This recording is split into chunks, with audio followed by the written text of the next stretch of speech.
Myntri ka Koit ka Khiah jong ka jala ikong amprin lingdo ilapa ni ka Kaiphot no director jong ka Neigrihms hadian ba la keno ba we khuna asamla ubala du e la ka jong ka Jingim na ka daw jong ka Jingleh bom Salia ki doctor hakani ka hospital hinin ka sngi ublei Myntri ka Koit ka Khiah ikong amprin lingdo ha ka snginin kong ilaya thu ha kinong pathai khubor baidang up ika jubab nagani ka hospital ha ka bala ila benrap ru bakat kum ka Kaiphot ka bailayo pdiang kham hashwa ki doctor khna lani ki junior doctor but ki chief medical officer ki ladan hapo ka te hospital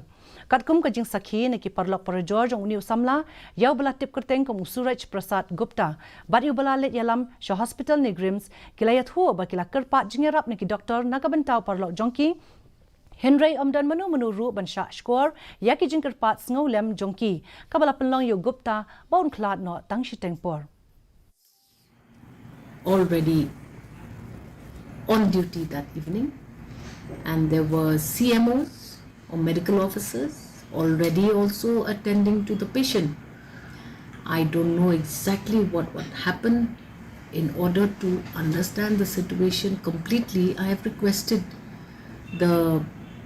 director of Neigrihms to share with me information on what proceeded